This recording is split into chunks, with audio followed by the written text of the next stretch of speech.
Henry Hikes to Fitchburg by D.B. Johnson.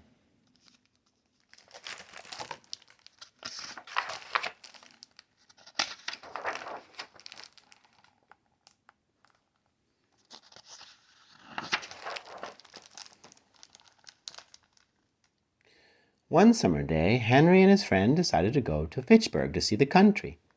"I'll walk," said Henry. "It's the fastest way to travel." "I'll work," Henry's friend said, "until I have the money to buy a ticket to ride the train to Fitchburg. We'll see who gets there first."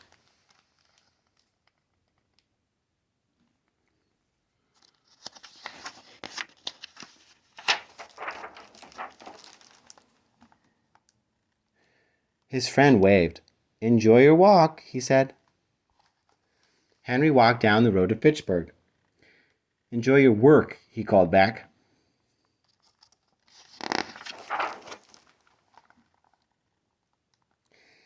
Henry's friend filled the wood box in Mrs. Alcott's kitchen. 10 cents. Henry hopped from rock to rock across the Sudbury River.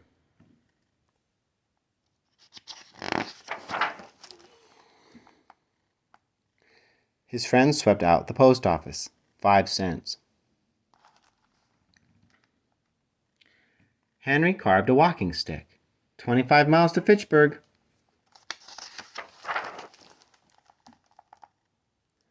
Henry's friend pulled all the weeds in Mr. Hawthorne's garden. 15 cents. Henry put ferns and flowers in a book and pressed them.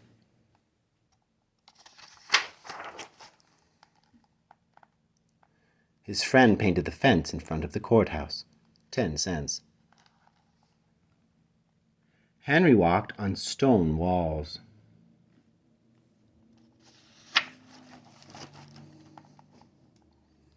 Henry's friend moved the bookcases in Mr. Emerson's study.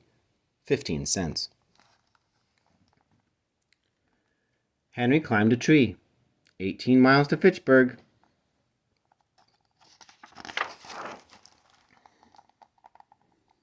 His friend carried water to the cows grazing on the grass in town.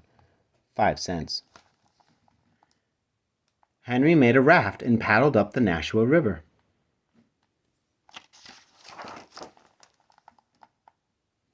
Henry's friend cleaned out Mrs. Thoreau's chicken house.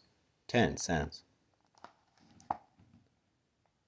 Henry crossed a swamp and found a bird's nest in the grass.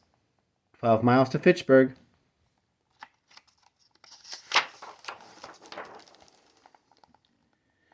His friend carried flour from the mill to the village baker. 20 cents. Henry found a honey tree.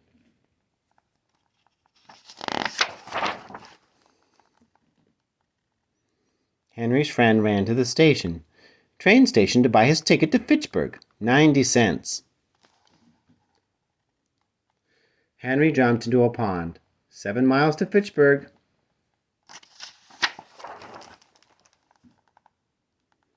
His friend sat on the train in a tangle of people. Henry ate his way through a blackberry patch.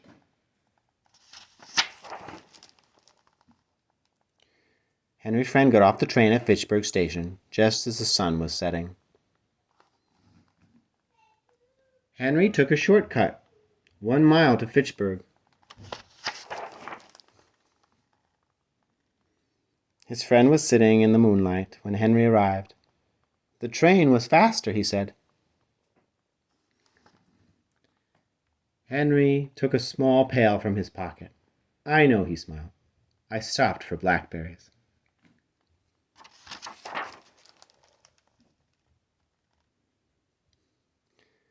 Henry David Thoreau was a real person who lived in Concord, Massachusetts, more than 150 years ago.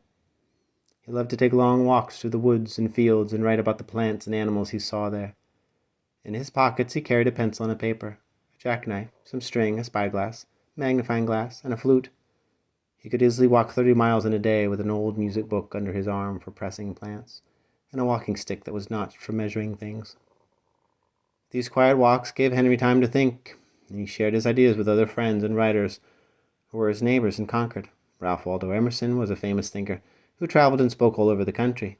Nathaniel Hawthorne wrote one of America's best-known novels, The Scarlet Letter. Bronson Alcott started a school to show people new ideas about learning that are still used today. Henry thought people could live happily without big houses, lots of furniture, and high-paying jobs. They could spend less time working to earn money and more time doing things that interested them. Henry tried out these ideas. He built a small cabin at Walden Pond. For 2 years, lived there alone. The book he wrote is called Walden. This is what he wrote. One says to me, I wonder that you do not lay up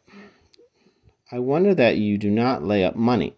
You love to travel. You might take the cars and go to Fitchburg today and see the country. But I am wiser than that. I have learned that the swiftest traveler is he that goes afoot. I say to my friend, suppose we try. Who will get there first? The distance is 30 miles. The fare 90 cents. Well, I start now on foot and get there before night. You will in the meanwhile have earned your fare and arrive there sometime tomorrow, possibly this evening, if you are lucky enough to get a job in season. Instead of going to Fitchburg, you will be working here the greater part of the day.